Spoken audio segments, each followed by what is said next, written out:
Welcome to Rap in Order, the interrogation of a hip-hop album, where we take some of the culture's most beloved hip-hop albums, put them on the stand, see if they stood the test of time. Now let's see who we got on the stand today. Dun dun.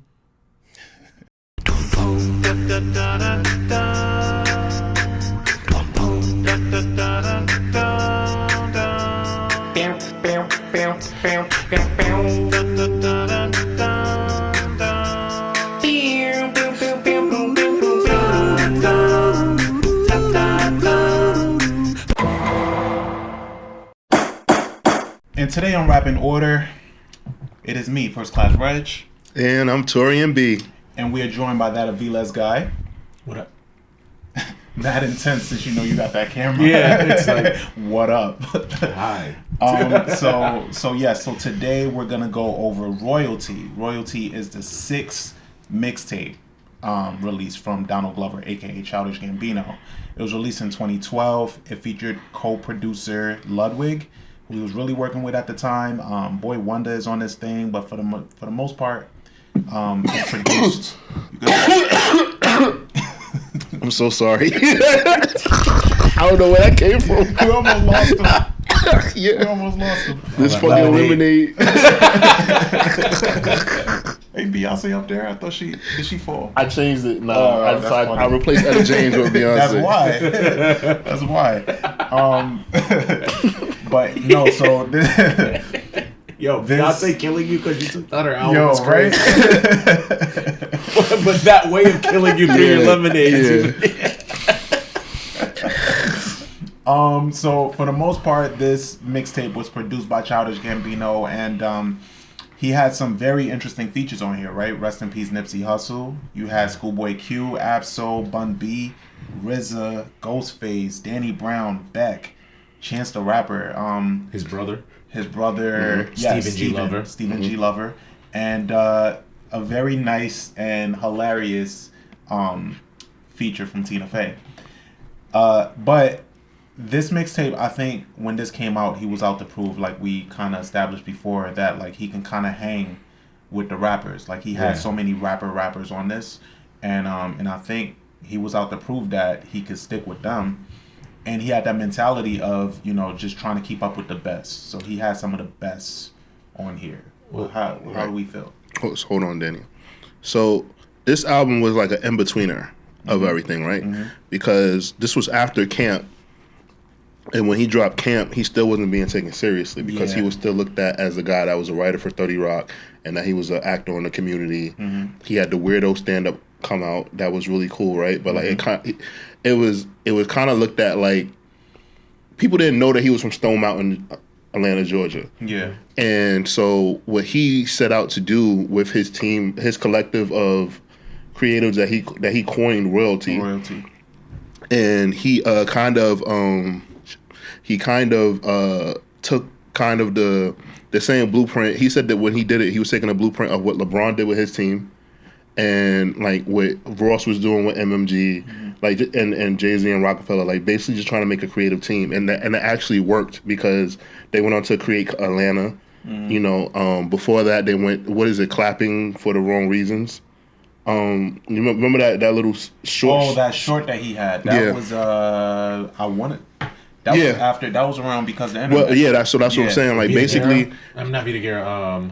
Abella Anderson. With it starring Abella Anderson. So what I'm saying is that they went and like they started like a whole production because now like some of his team works with LeBron and they're doing a new House Party album. Some of his team still works with FX. Like there were a lot of things. So with this project, it's kind of like a timestamp of like in between like the change. So he went from being an NBC guy and somebody that wanted to get into hip hop and rap, but nobody was taking him seriously. Yeah. And then he was able to do this project and get all of these rappers that are like established. And like he said that a big part of him like kind of like switching up like his mind on things that he was doing was talking to Nip, who we know that was very business forward and very like progressive with his thoughts and getting into tech. And you would never think that these two men would sit down and be able to be like-minded.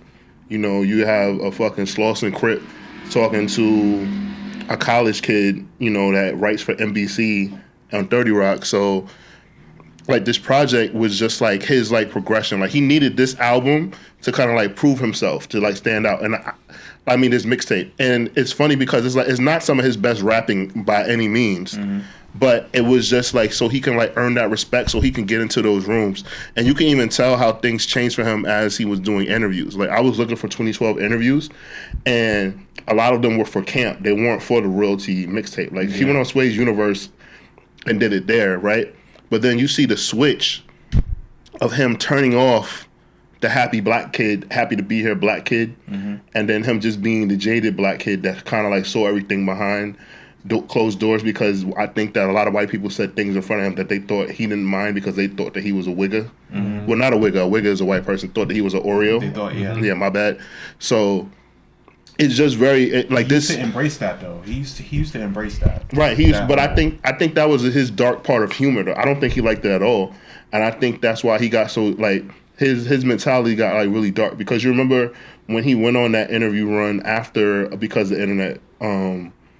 And he wore the same clothes for like man long. Yeah. He would wear cardigans with holes in them and stuff. Like he just like remember he was wearing that shirling for like for weeks, and like people weren't sure if he was like stuck in character for something, or if he was really going through something. And I just really think like his Truman Show, like he finally reached like that wall in the Truman Show and was like over it. I could be wrong. I would love to like talk to him about it, but something changed. Yeah.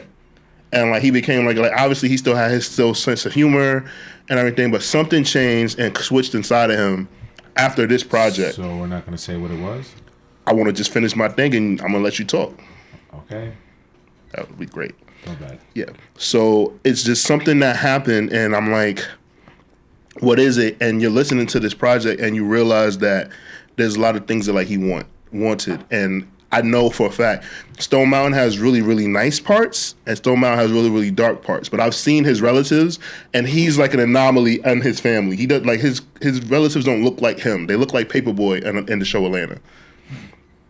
Right. So I just wanted to say that. But like Danny, since you couldn't wait, let's get to it. Well, just that change in him, I think, was he kind of like went through this whole period where we just saw him. I think that transition we literally saw in front of us when he was hanging out with Janae Aoku, and he was like talking about just like letting go of material, his idea of material things. Like he had spoken on that at one point about like his around that time his feeling the need for material things and things of that nature had changed, and it was due to his, chilling with her, whatever they had going on, their friendship, whatever. But that was really it, and he said he had this like this just a change of heart of the way he viewed things of that nature. And I think it also is probably, like you said, at this time, even going to when he's thinking business wise, like with Nipsey Hussle and stuff. And we've literally just seen that transition, and I think he just found a different part of himself as, you're free to do when you have more money. When you make a certain level of money, we see a lot of people who tend to make so much and be able to just separate themselves from it. And I think really that's what it was with him. And it kind of was like this was his I want to be in that conversation. Like I feel like the same mentality Tyler just approached Call Me When You Get Lost. Call Me When You Get Lost. Of nah, you see, you're putting me in this box. All right, cool. And I feel like he tried to do that when he dropped before this dropped. It was after camp, Freaks and Geeks, and when he did the song with Heems from Das Racist, and Fuck Your Blog song dropped, and Eat Your Vegetables was the other song. They were supposed to be on here, but they weren't. But the way he had a project called Cul-de-sac. Cul-de-sac was before camp. Yeah. But Cul-de-sac is like that comes off. It comes off rough. Nerdcore a little bit. I think Freaks and Geeks unfortunately came off a little bit like that, but that's also because it's post Community already. That was being the very first song I heard from him. Yeah, Freaks and Geeks. That beat was what really caught me, and that's the first time I'd ever heard Childish Gambino. Yeah. Was that beat caught? It was something was playing like, and he just happened to pass by, and then the beat caught me, and then I heard because he takes a couple. It sounds like he's taking shots at Drake.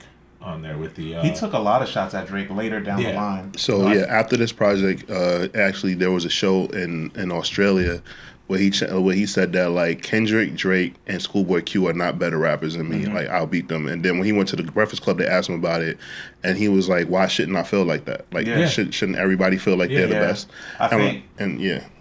Sorry to cut you off. I was just gonna say I think that I think he was trying to do all the things that he felt a rapper should be doing. So like go at the people that's at the top, or at least acknowledge them in some way to kind of stir up some type of competition, because he was trying to dig himself out of being seen as this NPC kid, as this kid that that has this really great job that doesn't really need to rap. When you look at it, all the rappers that we love rapped to get out of something. He was already established trying to rap. Yeah.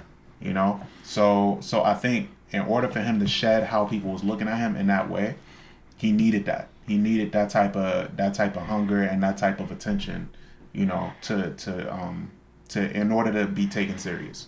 So I think it worked better for him to work with all these rappers, because it at least gave him another step toward, that goal.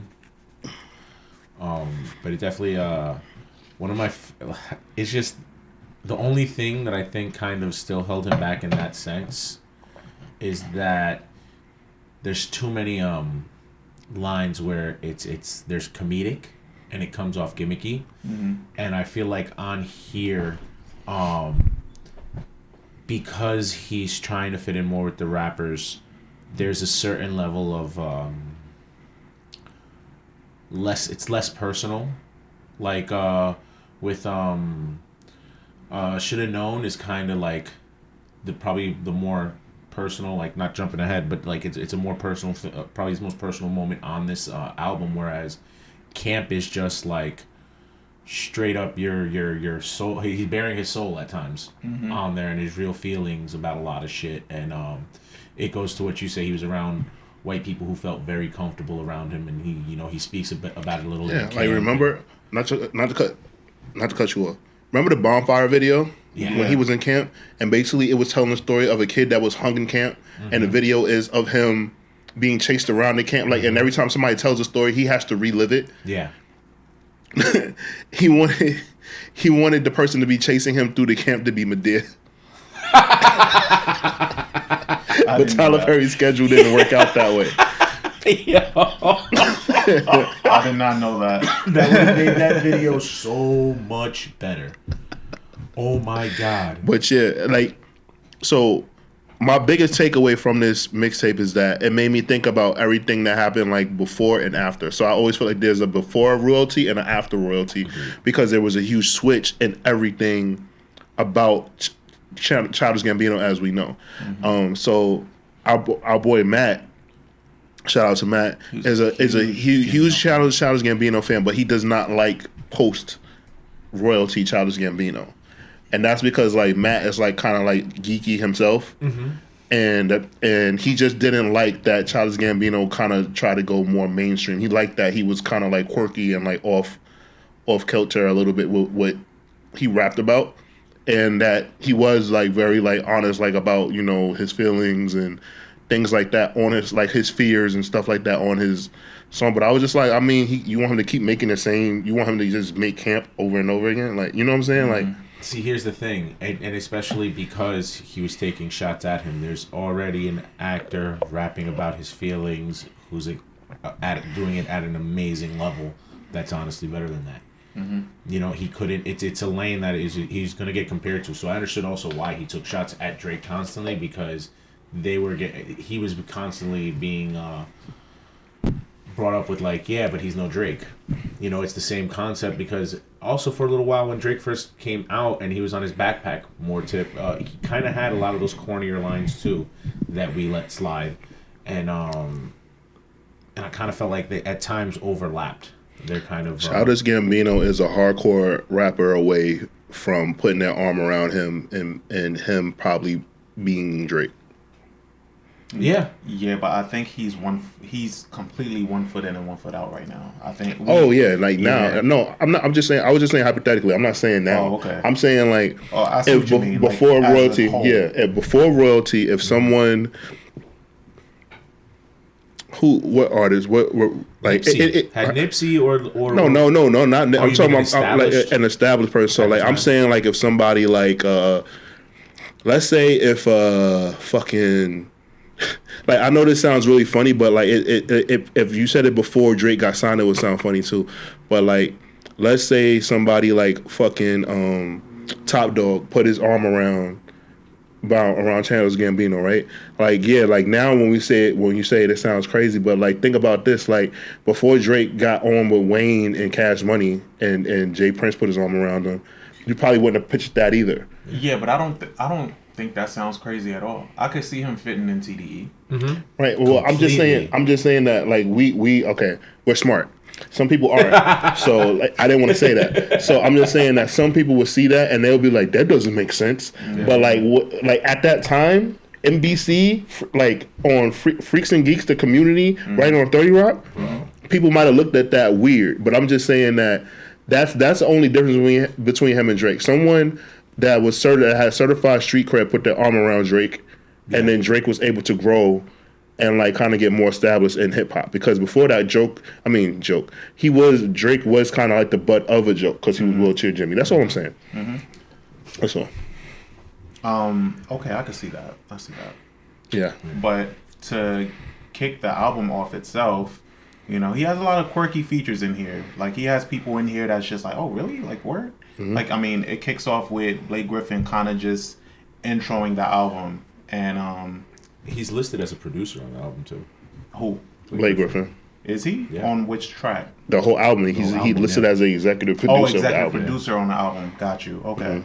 Yeah, Blake Griffin's an interesting dude, man. He does. And he was on top of the world that year, particularly. Yeah, he won a dunk contest, all that shit. Yeah. When he retires, he's probably going to get a television show. Most definitely. I can see that. He's hilarious. He's so funny. Bro, he was on Broad City killing it. Oh, yeah, I remember that. So that takes us right into We Ain't Them, which is like Danny was saying. I mean, you mentioned Shoulda Known, but We Ain't Them is another like deep song on this album, because it's produced by Gambino himself, but he also tackles a lot of different things on here, as far as like I get chills every time I hear him talk about on this song, where he talks about his parents and his parents' perspective of his career. Like his mom is very much like, yo, why are you trying to leave NBC? Like that's sure money. Like his dad's like, NBC, go for it. like yo, go for it, go crazy. I love that part. Yeah. And just basically, it kind of encapsulates like where he is in his life, or where he was in his life rather, where you can be very comfortable with an established fucking job and just get your money, or you can take a chance and just do what you want to do and see what turns out, or what comes from it. I think that's what kind of like gave him his confidence, because he already knew like, oh shit, like if this shit don't work out, I can just go back to NBC and work. Yeah. And like he built those relationships to where like he was probably able to be like, if I really need a job, I can call Tina Fey and get a job. Yes, yeah. Tina Fey was plus was he a co-creator of Community? Yeah. He was just a writer on. But at that point, he already had a Netflix special. Yeah. So I think a lot of it is at that point already being so established in the industry. Overall. Well, not Netflix. I think Weirdo was Comedy Central. Yeah, it was Comedy Central. It wasn't Netflix yet. But Netflix picked it up too. Yeah. So it's at this point it's one of those things where he's so aware, probably business wise, and that's also probably why he never got the arm over the shoulder, because he probably never went let's go through a label route. Like he already had the money. I could put this out. He was signed. What was the name of the label that he was signed to? Was a Glass Note. Yep. So when he was shopping to I want to say Glass Note was under Geffen. Yeah, you're right. So when he was shopping to get his record deal, right, he said that everyone was basically rolling out the red carpet for him. Yeah. And a guy from Glass Note was like, well, is it good? Like, I get it, like you're gonna like put out a project, but like, is it good? Yeah. And he said that like the way that the guy was talking to him was like, yo, if it's good, like we'll put it out. Like you're gonna like somebody's gonna put out a record for you because of who you are, but like is it actually good? Like and he said that like he actually fucked with that, and that's why like they had like such a great working relationship, and like he was able to sign with them. Like he could have just signed with like Universal, Interscope, like whatever, but like the guy that ran Glass Note. I didn't know that. That's dope. Yeah, like it's not like he didn't have a choice. Like he had offers on the table because you got to think about it like he's on a #1 hit TV show. Yeah. And he had some kind of sound. He already had mixtapes out and already had like a music. I figured going to a smaller, lesser known label like that would have afforded him more options on his points and what he made on the album. That's what I would have figured. When I was doing my research, according to one of the interviews that he had, it just came down to like him just feeling comfortable where he was at, like the negotiation and the verbiage. Everything was like pretty much everyone was offering him the same deal. Like where like he got his freedom because it was just like, all right, well, we don't think you're going to be the next Lil Wayne, but you know we'll let you like just do some things. That's why like he was able to like work with what's his last name, Ludwig what? Ludwig Göransson. Göransson. Ludwig Göransson scores movies. Yeah. Like what he does is insane, and the fact that like Childish Gambino and him are like partners, like says a lot because like you know like in the music industry and in the film industry, like both of them are like hand in hand now. Yeah. And like that's why like his music like sounds so good all the time. It doesn't sound rough. It doesn't sound like he's in like some like back house studio or some shit like that ever. Yeah. So One Up follows up We Ain't Them. Features his brother. Stephen G. Lover. Cool. And how we felt. I love the bravado. I love his cadence on here. The one up, cause we party till the sun up. Like it's like what we doing. Shut up. Like it's it just sounds fun. Yeah. And I love the fact that he put his brother on there, and I love the way his brother's like, all right, it's Glover, but like I love the Stevie G Lover. Yeah. Like that's a great use of your G name Lover. still being in there. Steve G Lover. How you feel about One Up? I like it. I actually would like to hear his brother make more music. I know that like his brother's a part of his team. And him and his brother his brother was very instrumental in helping. Well, when they were developing the Deadpool show that we never got to see. Yeah. His brother was supposed to be really. I think about that every so often because one day he just randomly put the script up. Remember that? Yes, Yeah, actually put the script on up on Twitter. Twitter. I think. Yeah, he had everything because he had everything ready to go, and pretty much they kind of like. Because the movie was coming, right, or something. I'm not sure what it was. I think it was just that what Donald Glover like handed in, and mind you, it's FX. They were like, "Yo, nah." Like imagine that. Like FX is like, yeah, this is dark. The home of It's Always Sunny in Philadelphia. If I'm not mistaken, he has a deal with FX to make original content. Yeah. So I think that was one of them that was supposed to be coming out. But yeah, One Up is dope. It takes us into Black Faces, which features Nipsey Hussle. Rest in peace, Nip. It's produced by Boy Wonder and the Maven Boys. The first time I heard this, I think I just kept repeating "grind so vigorous" like over and over again because I just for some reason Nipsey saying that one line sticks out so much to me on this whole song. You know how I feel about Nip, man. Like when I heard this, like it was like a match made in heaven. Like I was shocked. I was like, Nip fucks with Bino. Like that's all I kept saying to myself. Like I couldn't believe it, and then it just told me a lot. It told me a lot about both of them. It told me that that they both could fit in any room and talk to. Like it just said that much about both of them. Like and that about them being like minded and being able to record the music and like them actually like fuck with each other. Like that year when I was at South by Southwest, like they're very much like cordial, like fuck with each other people. Like I saw it firsthand. Like them niggas was, you know what I'm saying, like backstage chilling, like actually fucking with each other. Not what I expected. And I just thought that was dope. And like, shout out to Gambino, he's cool with TDE too, seeing him with Schoolboy Q and Ab. So like I was like, oh shit, like he really fuck with the gang. Like weren't they on tour together at one point? I don't remember. I think it was them and I think it was TDE, Gambino, I want to say Chance and Danny Brown. I don't remember. I don't know. That I don't know. I can look it up though. I'll look that up. I think that's when we had... But yeah, when Nipsey fucked with Childish, man. After Camp came out, he sent out a tweet like, "Yo, you got it, my nigga. I just grabbed Camp, good shit." And then like a year later, they was working together for this. So like that's fucking dope, man. Yeah, it's fucking amazing. But no, this is a great song, and Nipsey got better as a rapper, but like his cadence has always been so sharp. Like it was so good. like what he did on this song, and the production on this is amazing. Boy Wonder has so many different sounds as a producer. Yo, yeah. Yeah. Oh man, I forgot. Real quick, so on We Ain't Them, he samples I Wonder by Kanye. The opening, so like basically like his opening bar is the same pattern that Kanye used to open on I Wonder, and a bit of the strings are used from it. Oh. Okay. Yeah, don't worry, I won't slip up again. I'm ready for the next one. Remember when that was Rob's job? Remember that? Who's that? Who's Rob? Oh, that's crazy.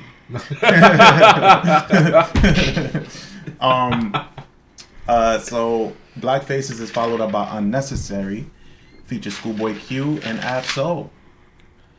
Son, I love this song. Mm-hmm. Ab used to go bananas, bro. You what? Ab used to go bananas. Yeah, man. Ab-Soul has he has the best verse on the album. Yeah, like, oh my God, he blacks on this shit. Yeah. Like there was times where like I really thought Ab-Soul was gonna be the one out of Black Hippies to like, besides Kendrick, to really like blow up. And At one point, if I'm not mistaken, there were people that was arguing that that Ab-Soul was the better rapper. I still think that. People argued that solely because of his battle rap history, you know, and how much he's respected in battle rap, and so I think that's what gave him that edge. I think, but I think it's also because he would out-rap them all on these freestyles and fucking Black Hippie songs. Yeah, no. He was Solo eating. was dope, but then he lost a lot of momentum because his first album wasn't very good.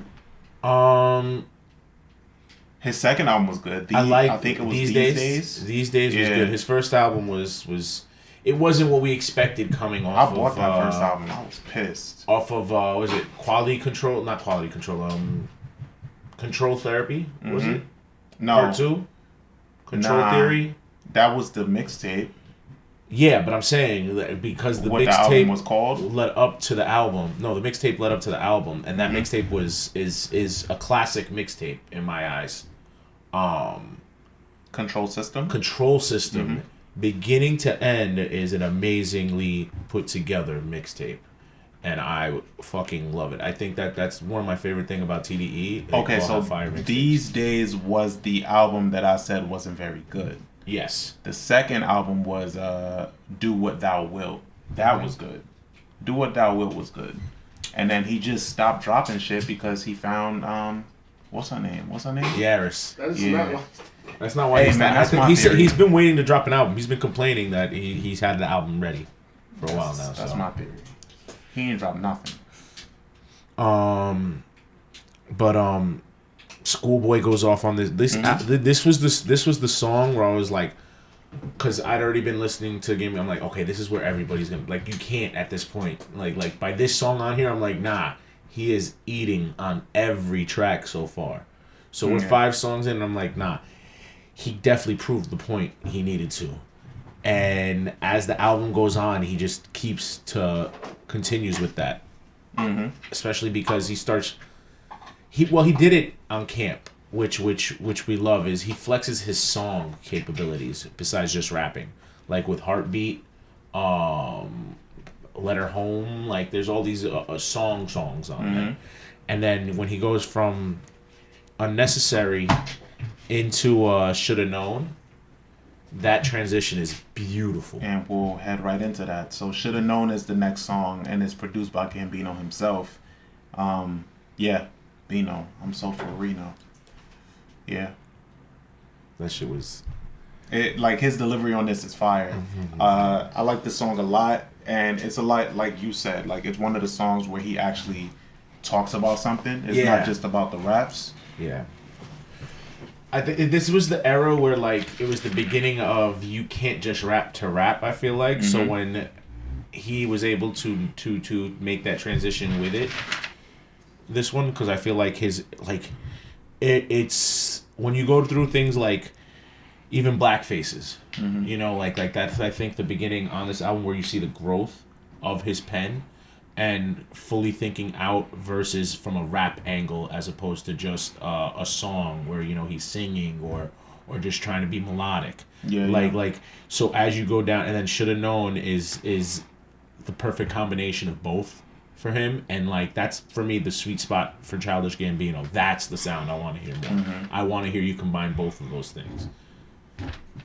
I agree. That'll take us into R.I.P. R.I.P. features Bun B. It samples the Kavinsky song. Kavinsky. Yeah, which was on the Drive soundtrack, which was a really big movie that year. Yeah. There's something about you. Oh, okay, yeah. Dun, dun, dun, dun. It was that also has the other song. I was hanging around on Sunday morning, right? That was the same movie, Drive. Drive is a movie with what's his guy's name? Ryan Gosling. And he doesn't talk in the entire movie. Wrong one. No, that's definitely not. It was very the cinematography on it was just amazing. I don't remember much of the movie. Yeah, it was a snooze fest. Yeah, but soundtrack was good though. The way it looked was really cool. It was like a lot of people liked it for that reason. Tumblr fucking loved it. Of course they did. That was a Tumblr movie. Yeah, Tumblr loved that movie. But what Gambino did with this sample was amazing. What Bun B did on this, the way Bun B opened this shit. Late ass nights come from long days. So if I die young, right? If you guys cannot get Vin Diesel to narrate my life, I need you guys to get Bun B. Okay. Vin Diesel's first option. Vin Diesel? I'm not having a conversation with Vin Diesel ever. But why Vin Diesel though? Vin Diesel don't even have a cool voice. What do you mean he don't have a cool voice, my nigga? No. What you, like, yo, this is what I want for my funeral, for me. That's what I'm asking you. I'm asking you why you want Vin Diesel. What? He don't have a cool voice. Yes, he does. You don't got cool nothing. Yes, he does. It's just Yo, this is crazy. Now, if it was The Rock, I this is. I don't think The Rock has a cool voice. You want a white man to narrate your funeral? Vin Diesel's black. What is he? He not black. He's black and Italian. Yes. I don't know, but He's not white. Support anything that supports Vin Diesel. And I'm going on record stating that. Fuck Vin Diesel. No, seriously, he's black and Italian. All right. I thought he was Portuguese. No. He would know. I'm going to just take his word for it. I believe him, but still fuck Vin Diesel. That's crazy. That's I don't crazy. feel that way about Vin Diesel. That's crazy that I requested this. Like, I'm asking you as my friend, like, hey, make sure this happens. And you're like, yeah, when you die, my nigga, I'm not doing that shit. I didn't say I'm not doing it. I'm just. I said I'm not talking to Vin Diesel. I'm just crazy. asking you, like, Vin Diesel? That's crazy, bro. Wow.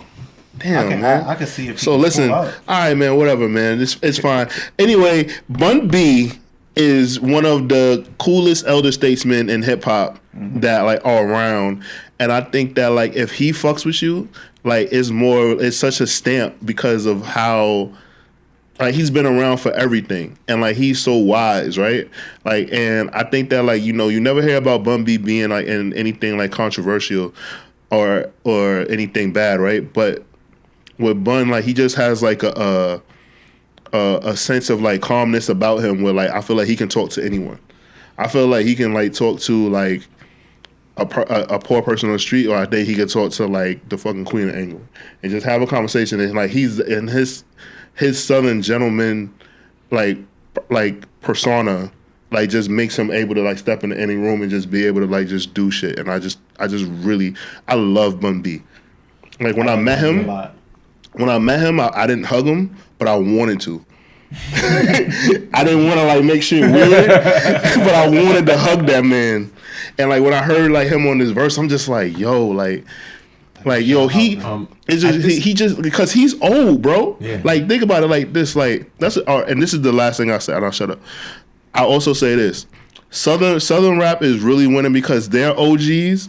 Like nobody's tired of their OGs. Yeah. Like we excited. Yeah. Nigga, like if Rakim get on the track right now, like people not gonna want to hear it. And I love Rock. Well, it's also it's because we have that New York mentality of like nobody wants to help each other until more recently. Now the OGs started to look out for the younger artists and reach out to the younger artists. It's not the same. It's not. But the thing about Bun B too at this time, he was killing his features. But also, people like Bun B find ways to stay youthful. I don't think Rakim cares to do that.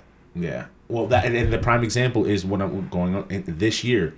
Around this time, he's jumping on. I think ADD, Wale Attention Deficit dropped around this time too, right?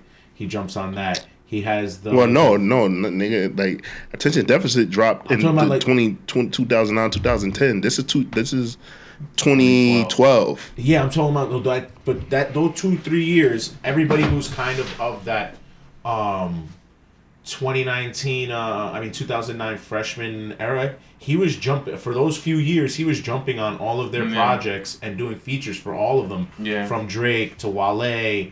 I think he even did some shit with Mac at the time. Like, he was just working with all of these art, and that's how he was staying relevant and with the younger generation. Big Crit, 2 Chainz, like he, I think Bun is one of those like those elder statesmen in hip hop that finds ways to embrace the newcomers. So I think if Rakim went on a run like that, absolutely, people would love to hear him. If Rakim hopped on a fucking Gambino song, people would be like, "Oh shit!" I mean, that would sound really interesting, actually, because and it would fit. You know what's funny for this album? It would fit this album. That's what I'm saying. Yeah. Like, I think if he worked with younger people that came in, because who wouldn't want to work with Rakim? This is almost like, this album is almost what I don't know if you heard Russ's Chomp recently. This is almost his version of Chomp. Yeah. That's a good. Yeah. It's a lot more scaled back than Chomp. Yes. But yeah, for sure. Yes. Yeah, you're right. Damn. And maybe Glamour. American Royalty is next. Mm-hmm. I've always had a problem with the placement of this song. I've always felt like it should have kicked the album off because the way it comes on, digital, Childish Gambino, like is very like a big presentation type moment. Turn your atoms into antimatter. Yeah, like I mean, I'm not the biggest fan of RZA's verse. Third. What? If something happened to me. Oh, RZA? Yeah. Oh, yeah. Okay. Zigzag Zigga-Law. Okay. You said third. Okay, so he will be third. Vin Diesel's number 1. Bun is 2. RZA's third. Okay. Cool. Right. Cool. Okay. Do you want the sample? Yeah. For American Royalty, the sample is called "War" by Hypnotic Brass Ensemble. Okay. Yeah, they got a feature credit on it. Yeah. So that was pretty cool. But yeah, man. But no, American Royalty's dope. I like when the beat switches up when Gambino comes in. Mm-hmm. Really dope. The beat. Oh my god, the beat switch up is amazing. He killed that. Because I didn't expect that at all. Is that that might be one of the better produced track? That might be the best produced track on that switch with that switch and everything. That beat might be the best. Yeah, on this album. And Gambino is like getting his footing. Mm-hmm. And it kind of, also, I mean, it makes sense. You would have that's the RZA. Yeah, like if you're gonna have RZA, that's the one you have RZA on. Like something where you get crazy with production because he produced that song himself. That. Yeah, he did that himself. It's crazy, man. He really was trying to flex on this album. Of course, on his mixtape. And maybe Glamour Life is next. That's what features Ghostface. With Ghostface just rapping. With my man Pretty Tony. It's only Ghostface. He just gives him free reign. It's perfect. This is beautifully produced. It's produced by Mike Murda. Fucking beautiful production.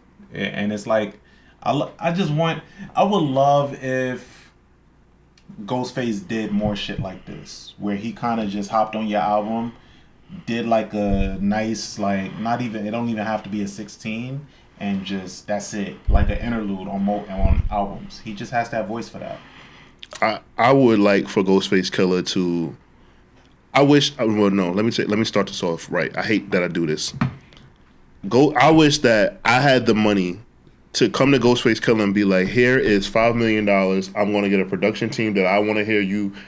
That makes produce beats that I want to hear you rap on, and you go do it. Thanks a lot. It's going to be called the Pretty Tony album by Taurian. I have a really weird dream matchup that I want them to do like 3-4 songs together with Ghostface, and it's great. I want to hear him and Big Boy do something together. I get that. I mean, that would be cool. Like Big Boy is extremely slept on. I hate the disrespect that Big Boy gets. Yeah, I immensely hate it. So yeah, anytime Big Boy gets to get propped up, I'm with it. I feel like their styles, while they're both very eccentric, are still very of the essence of... I know, I understand it. I understand wholeheartedly what you're saying though, because it's like, Big Boy, like he's like the, Daddy Fat Sacks pause, as far as like being like the pimp player wearing the furs and the minks and everything like that. I mean, a perfect marriage would be Pimp C Big Boy and Ghostface doing something together. That would be. You know, that would be the perfect perfect marriage. But hey, you know, dreamers can dream. Damn. Rest in peace, Pimp C. Yeah, man. But yeah, that takes us into Toxic, Whew. which features Danny Brown. Okay, so Nice flip of this Britney Spears classic. Yeah, Britney Spears. And also the sample that Britney Spears used was by, I'm gonna fuck this name up, y'all. Y'all know that's my thing. Trey Me Beach Marin. I never heard of that group before, or band, but that's where that's the name of the song before Toxic, and it's by Lada Magensker. Sorry, guys. I'm pretty sure you'll be able to Google it and pronounce it better. But I just think that this was a really dope flip that he was able to do. And it was like Danny Brown is one of those artists where like I just really I want to know the area of Detroit that he comes from, because I feel like I never want to go to that part. Like I feel like that nigga is just different. Danny Brown is he's so different, man. I wish he went further. He released the album that was it wasn't last year. It was a couple years ago. He lost his edge. He did lose his edge because he cleaned up a lot. He fixed his teeth. You fixed your teeth, Danny. Come on. I mean, he's supposed to do that. You want to know? You guys ever saw the movie Major League 2 with Charlie Sheen? Yes. Yeah. So Danny Brown is the equivalent of Wild Thing getting cleaned up. Yeah, pretty much. Yo, it's a cool haircut he had though. Mm-hmm. Nah, Danny Brown is really underrated. Okay, it was in 2019 he had that album. Yeah. I'm sorry. I thought that was it was more recent. But yeah, he had the freaking theme song to Fresh Off the Boat going. Mm-hmm. Like he's good. Like he cleaned up, he's good. Whatever he did, it's working for him. He had a single back in January that came and went. That was produced by Q-Tip. That's right. But wasn't the last project? That was his last project. Yeah, the last project. I'm not sure what else he's up to now. Yeah, but shit, that's it. That would be dope to see Danny Brown do something new. Actually, I think. He had a good run. This run time for Danny Brown was very special. I think, and it's a run time. And Danny Brown completely is an artist that from this time frame, if you're not up on it, you got those like elitist conversations because he came out with his album Old, which was really good. Oh yeah. And 30. Before 30, that. the mixtape. Yeah. So he fits the mold of those rappers from that time frame. And I really enjoyed what he was putting out. But this song completely, like, it's such a, I don't know if I can. It's a nostalgic thing. I can't listen to this today just on like thinking about it. I'll just put this on. Like, no, there's no way I would just put this on today. If it comes on, I'm not skipping it. There's times it randomly comes on a shuffle. Yeah, I'm not skipping it. Fandango, my Mandingo, we should do a movie. Like, all right, bro. But it's also, look. Also, to be fair, there's a lot of rappers when you just read their lyrics like that, it sounds crazier. Yeah, it's when like you just read it. Yeah. I don't feel like he wrote that down. I feel like he was just rapping. Which I love even more, because a lot of his shit, it's, like One Train. Like, I feel like he has one of the most underrated verses on that. Oh, yeah, he does. But Gambino had the line, Midas is your highness and your Haribo like gummy bears. Yes. That was good. Shout out to Felix. Yeah, because Felix used to harp on that fucking line. Once he got that line. The day he got that line, because I didn't even catch that, I just remember him coming in, and I feel like I'm just high as fuck, and he comes in with a pack of gummy bears, and he's like, horrible like gummy bears. I'm like, what? He threw the fucking, he's like, horrible like gummy bears. It's brilliant. And I was like, oh, and it finally clicked, and I was like, but Felix, he harped on that. Yeah, forever. For a minute. Yeah. I feel like he still brings it up. Yeah. Oh, Felix. Silk Pillow is what follows that. You got Beck to rap again. Features Beck. It's produced by Beck and Gambino himself. I feel like Beck doesn't touch anything unless he produces it too. But how we feel about this? I listen to it solely for Beck to rap. Okay. I like I it. enjoy it. Yeah. Man, Beck is a legend. Beck is one of those people who he'll disappear forever, but you're like, as soon as you see his name, you're like, okay, okay, let's check this out. And then that takes us into They Don't Like Me, which features Chance the Rapper. It's produced by Skywalker. We know what Chance and Gambino were supposed to do in this time frame, right? And then we kind of felt like we were getting closer to it because the internet came out because they had the worst guys. Yeah. Which, if I'm not mistaken, Chance didn't rap on. All he did was all she needed was the whole song. He didn't rap on that. Yeah, he didn't have a verse on that. He just did that part. Yeah, you're right. I think you're right. And then so they were supposed to. It was like the biggest Roscoe's collab. Wetsuit. Yeah, Roscoe's Wetsuit. And Roscoe's Wetsuit is one of those things. When you try to explain to somebody that's not on the internet, you sound like a fucking idiot. There's no way to explain that. You just had to be there. Yeah, we got to do a list of projects of joint projects that never came out that were old, from like YOLO to like. Oh, Drake alone has like. Yeah, you put a list together of the Drake alone. But he had a project with Gucci that was supposed to come out. Oh, wow. He had a project with Wayne. Young Angel, Young Lion, or whatever. Yeah, Young Angel and Young Lion. He had YOLO. He had an R&B album he was supposed to drop. Yeah. Aaliyah album executive produced by Drake. He had mad shit. Wu-Tang Forever remix with Wu-Tang. That's off the dome. Yeah.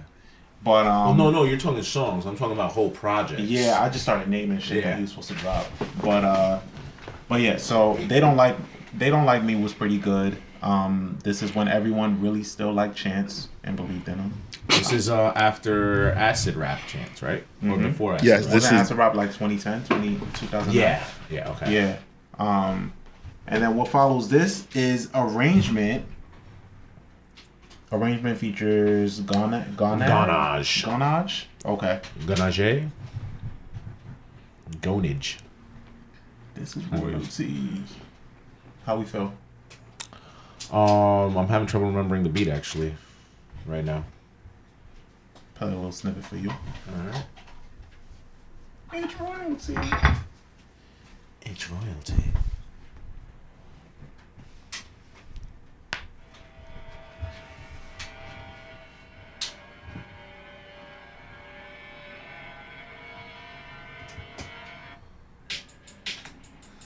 Yeah. Yo. Yeah. This, yes. He went off on this.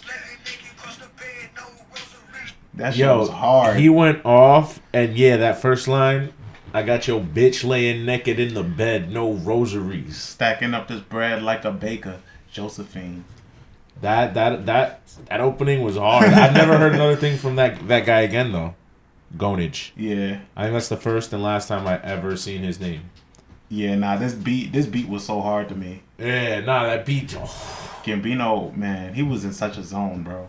Yeah, I want to hear this Gambino again, man. Yeah, I think man, that's I've been wanting to hear this Gambino again since 2012, and we're never gonna get it again. Cause I know he only got better as a rapper from here. Yeah, and he got better musically from here. Well, yeah, of course, but you know, that's how we got the age-old who's more talented, Jamie Foxx or Gambino thing. Oh, I got something for that.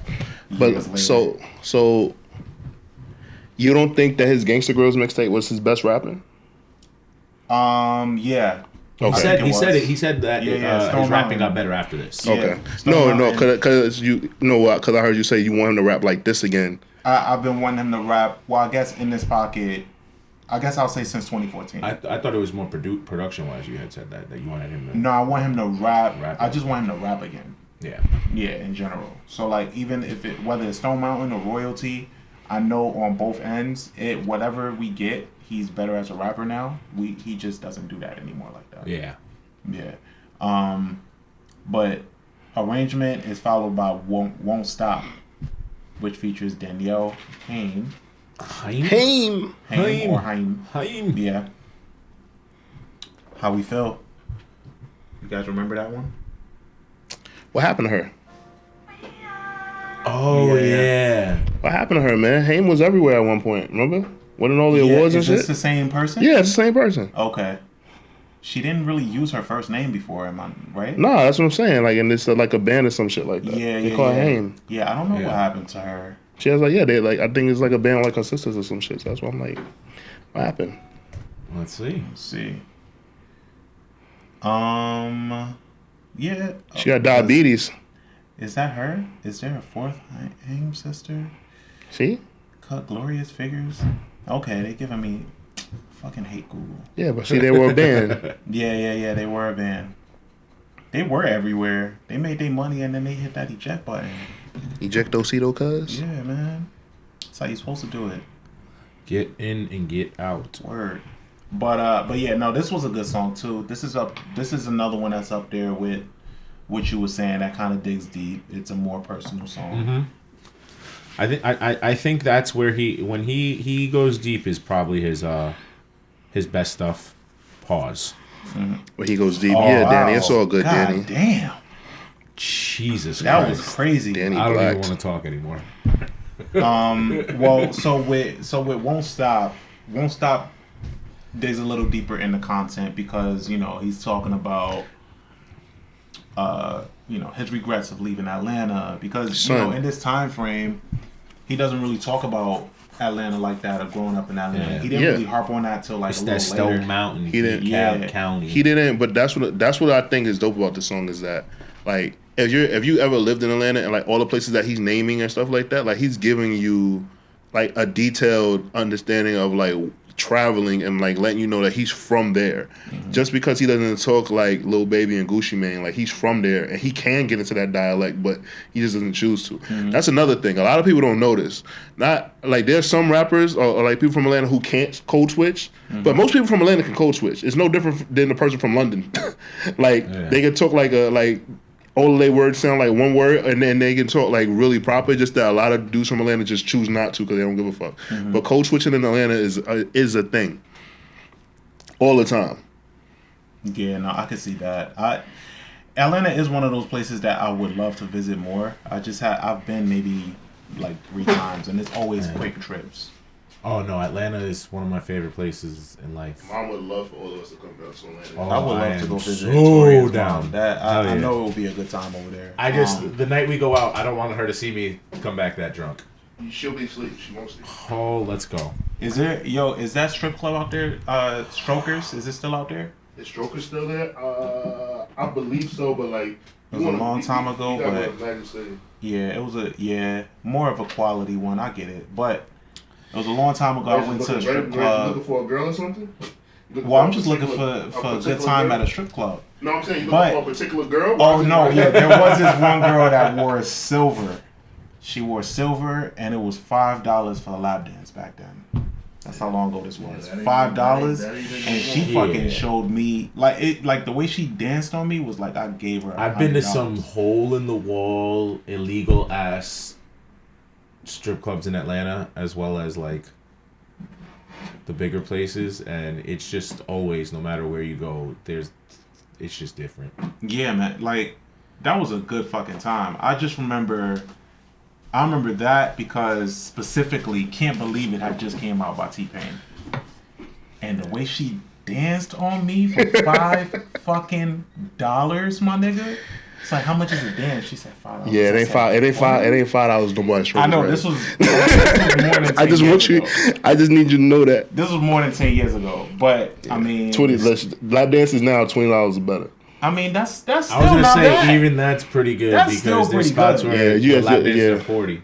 I just felt crazy taking out a $5 bill in my hand. I mean, I gave her more, but it was like this and do it. This nigga Reg was like, let me go to the change machine, pay this bill in quarters. Matter of fact, I have 2. Yeah, here you go. Man, the way she danced on me for that $10 bill, that was crazy. But the way, hold on, there was a line in there's a line in this song that I fucking love. The airport atheists only pray when there's turbulence. Yeah. Ass fat, her fault. Tight dress, her ass fault. Get faced like bath salts. Airport atheists only play when there's turbulence. I don't remember what part of the song that was. It was the end of the first verse. Oh, okay. Yeah. So then that takes us into Bronchitis. Bronchitis is also produced by Beck. Yeah. I feel like Beck was in the studio like, yo, yeah. Let's just get it done. Give me one. Yeah. Just give me another one. Bronchitis. What is this? The sample is Armageddon by the Planet P project, as well as from the same band. The song is called Top of the World. Those are the two samples that are in that song. Okay. Oh shit. Okay. But how we feel about this song?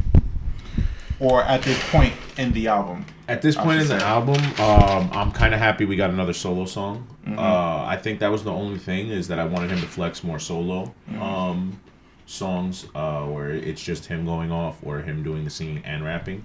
But I understand, as I said at the time, why he started avoiding, I think, doing singing and rapping on the same songs together himself. Yeah, it's giving Andre 3000 with the rhyme scheme that he's using. You could tell that the way on this project and projects before, he knew how to rap, but he was rapping by like mimicking artists that he fucked with. And then like he would take certain cadences and make it his own. But if you listen to this song, if you listen to Bronchitis, like you could absolutely tell it's very influenced by Andre 3000. You can tell he was a huge fan of Wayne too. Yeah. Especially earlier on. Yeah. Definitely tell he was listening to the Prefix and the Suffix, listening to Squad Up Wayne. The Drought. Yeah, and the Drought. And that was very large, like a big thing in Atlanta at that time. I think a lot of like the nerdy. I hate saying nerdcore, but I kind of feel like it is what Gambino fit into for a period of time. I feel like that whole generation for that time period, like the Das Racist, Gambino, the dudes of that time, because even Chance for a little bit was considered a nerdier rapper on his first project. I feel like they're definitely heavier influence. Because I mean, it's a part of him it's definitely a part of him that Gambino embraced, because he was such a huge part of college humor. Yeah. You know? Yeah. You remember Derek Comedy? Derek Comedy was really big. That's how I only found out that Childish Gambino and Donald Glover was the same person, because I had to do a write up for this this company that I did an internship for. And they were like, oh, we need you to, I was the only black kid in the office. So they were like, oh, we need you to do a write up about this new kid. His name is Childish Gambino. Right? And I was like, okay, or whatever. So like I looked, and I had heard about Gambino because I think I heard Freaks and Geeks like not long before that. And they were like, oh, we need you to do, he's blowing up right now, he's in GQ, blah, blah, blah. So I look at GQ and I'm like, oh, that's Derek Comedy. That's like how I knew him. Yeah. And then I was like, oh shit, this is Gambino. So like from there, it kind of, I was just a fan. I thought, it's funny because I thought whoever Gambino was hired the dude from Freaks from what was it? Community hired the dude from Community just to do his video for him. Oh, like I was like, oh, that's pretty cool. The song is Freaks and Geeks, and then he has him do it. And I was like, wait, no, that's his voice. Like I realized, like watching the video, I'm like, wait, like my second, third time seeing it, I'm like, nah, that's his actual voice. That's, and like then it connected. I was like, oh shit, okay. Y'all want to hear my Donald Glover story? I've told y'all the story many times. I'm sorry. But I don't think the listeners know my Donald Glover story. Then no, we don't want to hear it. Was it because the internet story? Because I remember you went to Washington Square Park. No, not that one. So, maybe I haven't. So I used to be Tracy Morgan stand-in on 30 Rock. Okay. So when I was Tracy Morgan stand-in on 30 Rock, and then for you, those of you who don't know what a stand-in is, it's the person that before the actor comes out to do their scene, you stand in front of the camera, you might go over the lines with the other actors, and they just get the lighting. I'm a black man, Tracy Morgan's a black man, so when they have to get the lighting right for Tracy, I will go out there before him, and then when it was officially time for him to do the scene, Tracy will be there. So, I was there a lot. Tracy's cool for another cousin of mine, and so like he like let me come back and like chill like in his dressing room, so I got to be around the actors and stuff. So during lunch, I met Donald Glover, but obviously he wasn't Donald Glover at the time, and he let me listen to like one of his like some of his music before like any of the stuff that like we've heard now that we like. I didn't like it, and I was like, oh, good, and I was like, oh, okay. Like, and like he knew to like come to me because he was like, oh, this dude definitely looks like he likes hip hop, and I'm pretty sure like he's told the story about this dickhead sat there and looked at me like, yo, you better stick to fucking writing for this show. But yeah, like I always think back to that, like, damn, I wonder does he even remember me? But like it was very like interesting because been on the stand up and and just went. Yeah. But I didn't tell him that the music sucked, but like he could visibly tell like I wasn't like into it. Yeah. Damn, Gambino. Yeah. Gambino is a mastermind. All right, so Wonderful. Wonderful is hold on. Features Josh Osho.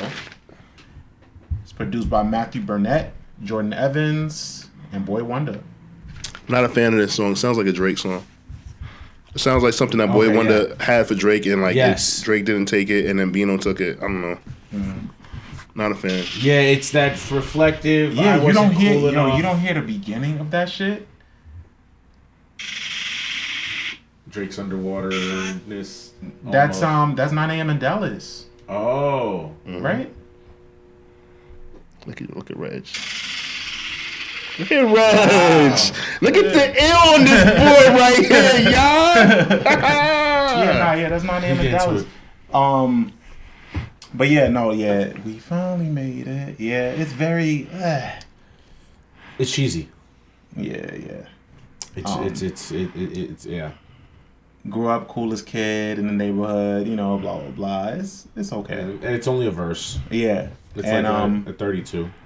And then that takes us into Make It Go Right. Make It Go Right is Kilo Kish. It's produced by Gambino. That shit is great. You fuck with this one? Yeah. Yeah, I like Kilo Kish and I like this song a lot.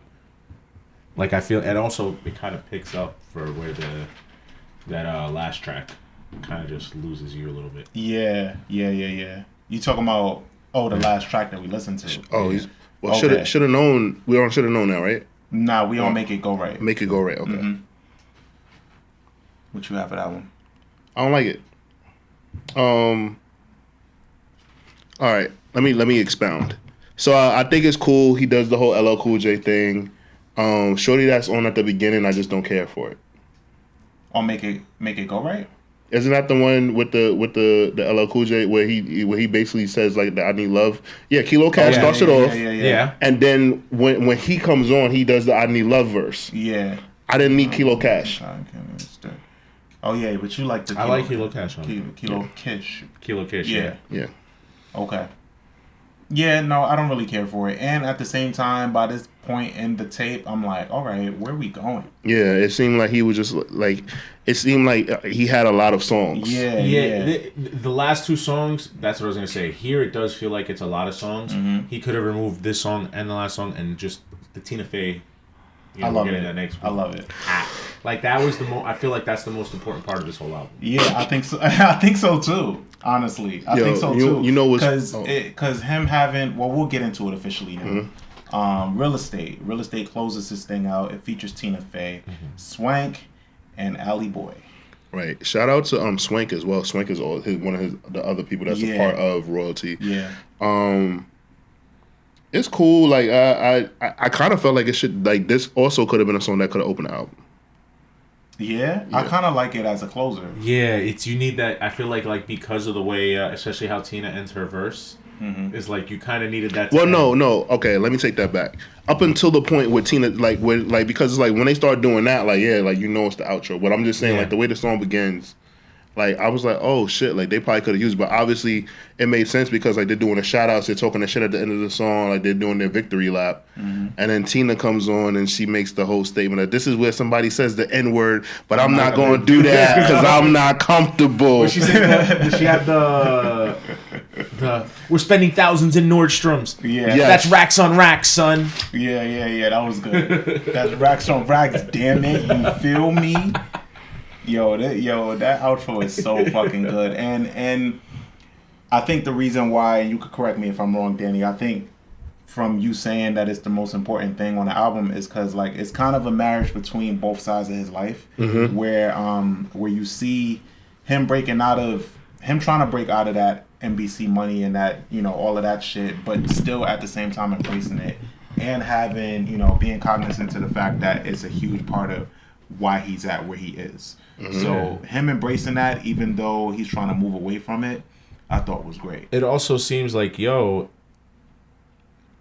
Estate, the title, and what the song about, and ownership, and how the chorus is even, I brought the PJ for the crew. And the whole theme of this has been the crew of royalty and him setting up his team financially. I feel like the whole thing overall has been like, this album to me is like the plan for how everybody in his team is going to be set. And Real Estate is like the final, like, we own this. We own this space now. So I kind of feel like Real Estate, but with that and then how she comes off, it's the person who put him on, basically.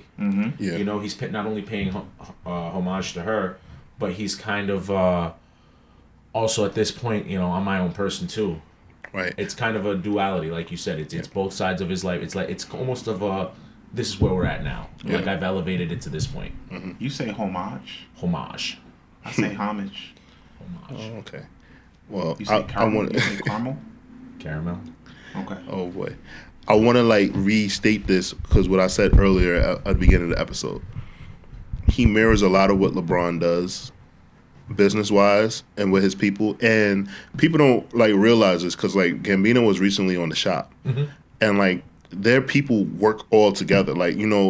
When there's a part where Maverick Carter points out that on one of Gambino's video shoots, that there was an argument about the Beatles and Biggie and who was more influential. Maverick Carter was there because they all work together behind the scenes. So that's another relationship that you wouldn't think is real, right? LeBron and Childish Gambino, but they're very much together in this and doing it. And I just think that what Childish Gambino is doing is so dope because it's he doesn't have to plaster everywhere I'm working with this. I'm working with some of your favorite people. Even if you don't accept me or think that I'm corny, they fuck with my business mind. They fuck with my creative thoughts, and I fuck with theirs. And I'm helping, and we're all helping each other. And I just think that's dope. Yeah, he's worked himself into a position where he doesn't need. This nigga single-handedly made "Bad and Bougie" the #1 song in the country. Yeah, he doesn't need to. He doesn't need to update people on his life. He doesn't need social media. People take it as a treat that he tweets sometimes. He's one of those artists that it doesn't matter the time he disappears, the amount of time he can come, do what he wants, drop what he wants, and not worry about it because it's going to sell out. Bro, he made Redbone. That song was the song of the year and didn't give us a video for it. There is a video. It's just the face. That's it. It's the album. That's the video. That's the official video, I believe, too. Oh, okay. But he's, look at what he did with Atlanta. It took off 2 years. Okay, we're just gonna. He's I don't even want to do it right now. And then filmed season 3 and 4 back to back. Yeah. Yeah. And you know what? I think we're done after this. Yeah. And then they're closing it out. It's brilliant, man. Brilliant TV. It's just great that we were able to revisit this and just see his somewhat humble beginnings and see where he's at now. Is crazy. This is the same guy that made Redbone. When you listen to this and then listen to Redbone, it's two completely different artists. Yo, man, he was out of here ever since he did his rendition of "To Me As I'm So Into You." After that, it was. Yeah, there's no remnants of the guy that made Redbone in this album. No, at all. But shit, even his Stone Mountain freestyle that he did on Funk Flex, 5 Fingers of Death, whatever. Even that. No, that was on Sway, bro. That was on Sway. Five Fingers of Death, yeah. 5 Fingers of Death is a Sway thing. If he did, I would love to see Master Flex's reactions to Childish Gambino freestyling, though. I would pay to see that shit. He did rap on Rosenberg. Yeah.